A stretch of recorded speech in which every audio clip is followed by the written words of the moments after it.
to a special news report right now. This is an NBC News special report. Here's Kate Snow. Good day. We're coming on the air with breaking news around the trial of former President Donald Trump on two fronts right now. First, the jury and alternates have been selected for that criminal trial. We'll get to that in a moment, because also just a short time ago, a major law enforcement presence began at that courthouse, a very disturbing incident after someone apparently set themselves on fire outside of that very courtroom in that courthouse. Let's get right to Vaughn Hilliard. He's on the scene. Vaughn, I know we don't know a lot. We're not going to show the video. I have seen it. It is incredibly disturbing. What do we know?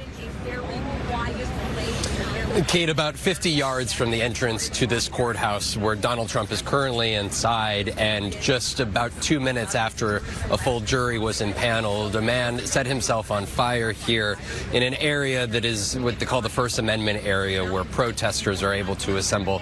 I want to be clear that we do not know who this individual is at this time, or whether this individual, this man setting himself on fire, was at all in response to what was unfolding here in this lower Manhattan courtroom. He was on fire for several minutes here before police officers were able to put out the fire on top of him. We saw that he was still moving when he was taken away by ambulance here. Of course, there is a major response, law enforcement response here to this scene. Again, we do not know why this individual set himself on fire, but it happened just 2-3 minutes after the 18 jurors that will be the ones deciding Donald Trump's fate in this criminal trial in lower Manhattan were formally impaneled. These alternates were going to be sworn in any moment now. We're waiting to hear exactly what is happening inside of the courtroom at this time.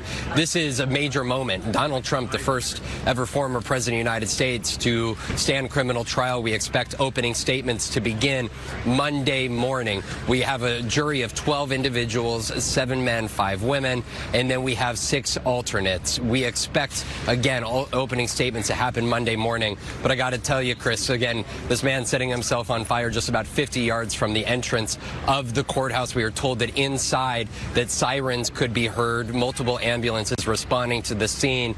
This is a moment where there is heightened scrutiny and attention on what is happening around this courthouse for a trial that we expect to take place over 6 to 8 weeks. Again, this was happening inside of an area, Kate, where protesters are allowed to convene. We have seen pro-Trump individuals, anti-Trump individuals, but we do not know what led this man to take this sort of an action here on this Friday morning. Kate? It is disturbing, to say the least. Vaughn, I do wonder about those jurors, because it's been all week of trying to set this jury. There were setbacks where a couple were dismissed at one point. I know today one woman was tearful talking to the judge. Paint a picture for us of how hard this process has been and what these jurors are facing.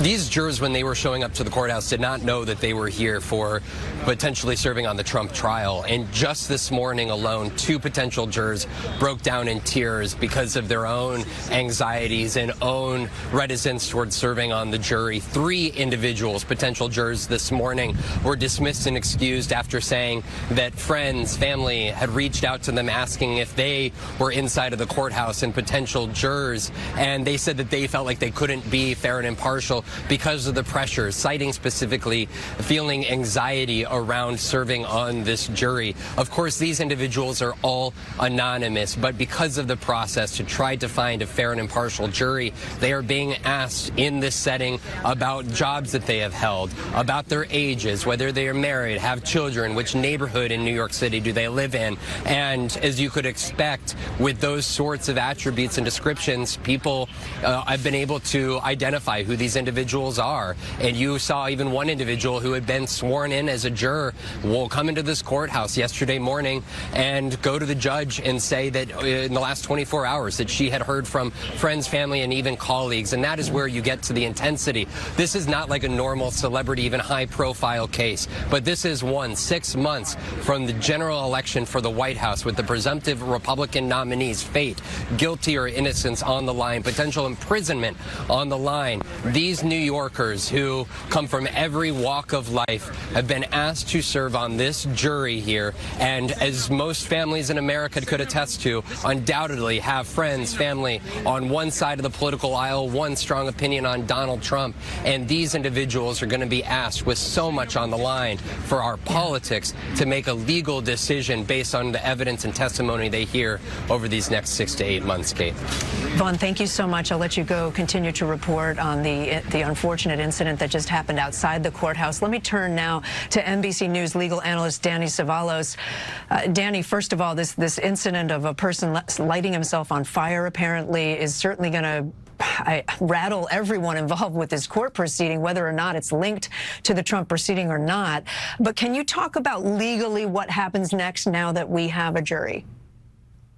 Now that we have a jury, now we begin with opening statements. That's the next major event in this case. I wonder if on Monday morning, if we get opening statements, if we start on time, there may be some housekeeping things, motions, things that might happen just before opening statements. I'm certain there will be filings over the weekend. We don't know what those are yet, but I'm sure they'll be dealt with on Monday morning. But now the show begins. And unlike other cases, you will lose jurors in cases throughout the trial. This is the rare instance where you could lose jurors after they're picked and before the trial even begins. So maybe even over the weekend, some more jurors may come in and say, I'm not so sure about this. This is something that both parties and the judge have to be very aware of, especially when terrifying things like this are going on outside the courthouse. That's something that might intimidate some jurors through no fault of any of the parties or anyone involved in the case. So this is a major concern, and keeping these jurors now that you have them is going to be a challenge for the judge. Yeah, Danny, stand by for us. Let me go to our senior legal correspondent, Laura Jarrett, who is outside the courthouse now. But Laura, if I understand right, you were inside moments ago. Were you in there when this incident happened outside with the person lighting themselves on fire? We were, Kate, and we were not aware of exactly what was going on. We heard some sirens, but it's Lower Manhattan. We hear sirens all the time, and we had no idea the disturbing scene that was playing out just outside of this courthouse.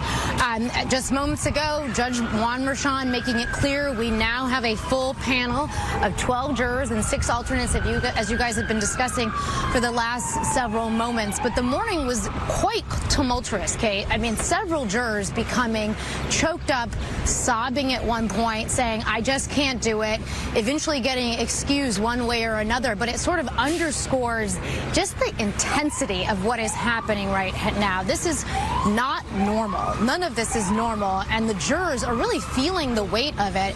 And I was actually wondering whether, the judge would try to talk about adding more alternates, because I think we're going to see more and more people say, I just can't do it. We already saw 2 jurors that were seated earlier in the week come back and get dismissed. One not because he said he couldn't do it anymore. That was a totally different situation. But at least one woman said she slept on it. She was getting bombarded by friends and loved ones who had figured out that she was on the jury, and so she ended up getting excused. And so I think the need for alternates here, Kate, is a lot more serious and a lot more significant than perhaps in any other case. It's also expected to be a long case, to stretch on 6 to 8 weeks.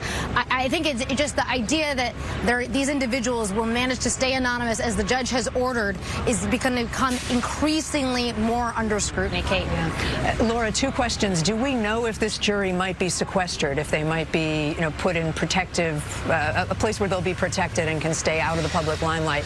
And also, just remind us what this case is about and what we'll start to hear on Monday.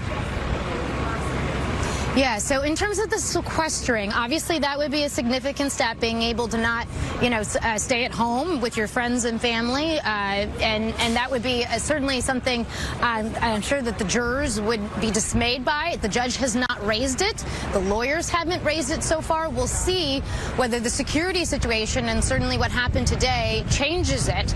That just hasn't come up yet so far, Kate, and it would be totally within the discretion of the judge to decide that needs to happen. We're not there yet. In terms of what the case is about, at its core, This has to do with a falsification of business records, and that might sound sort of legal and wonky, but what the prosecutors want to tell, the story that they want to tell, is that the former president was so concerned about the female vote back in 2016 because the Access Hollywood tape had been released, and so he was concerned about shoring up the female vote. And there was a story that Stormy Daniels was shopping about an alleged affair, which he adamantly denies, and so he directed his former fixer Michael Cohen to pay her off in the days ahead of the 2016 election. Now, he denies having any knowledge that any of this happened, but that's what prosecutors have charged him with, is falsifying his books and records, doctoring his internal business records to cover up how he reimbursed Cohen for that payment. He's not charged with campaign violations, even though it sounds like campaign violations. He's not charged with any election-related interference at all, but it's the story that prosecutors want to tell here, Kate. Laura, thank you so much. Let me go back to Danny Savalos, our NBC News legal analyst. Danny, play this out for us. How long do we expect this trial to last? And again, similar to what I asked Laura, just play out what we could see in the coming weeks. If you had asked me 6 days ago, I would have had a different answer, and I would have bet long on all the estimations. I would have said 3 weeks for jury selection, maybe 8 weeks for trial.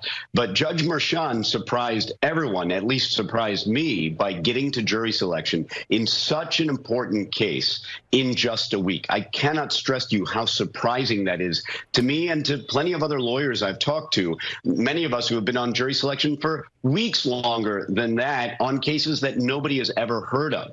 So really, I mean, credit must be given to Justice Merchan for getting through jury selection, very difficult jury selection, in just a week, and not really even a true week with Wednesday off. The really interesting thing is that, you know, when you're selecting jurors like this, normally, if a juror comes in and says, I know the defendant, I have feelings about the defendant, usually that's going to be a for-cause challenge and the juror would be gone. In this case, the juror knowing the defendant and having feelings about him was kind of baked in. It was something that was assumed, and Justice Merchan had to pivot and sort of adjust to that fact of life. And so he got through jury selection with remarkable efficiency, though I'm sure not without objection from both sides. Danny, thank you. I just want to note we're getting one more note from the NYPD, the New York Police Department, about the injured person who was outside the courthouse. If you're just joining us, that person appeared to set himself, or we believe himself or themselves, on fire. The NYPD saying that the injured person is being placed in an ambulance and will be taken to a hospital, and that the fire is out.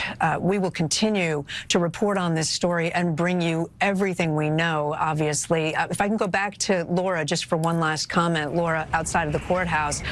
So from here, are we done for the day, or is that jury staying until tonight? Yeah, Kate, that's a good question, because before we left, the judge didn't know anything about this, or at least he didn't mention it on the bench. And he said to come back actually at 3:15, and we would pick up with some additional matters here, some housekeeping matters for court. The jury is done until 9:30 when we're expected to get opening statements. But I don't think that we're exactly done with court here. You know, there have been a bunch of different legal issues here, so we're going to go back in court at 3:15 and see what happens, Kate.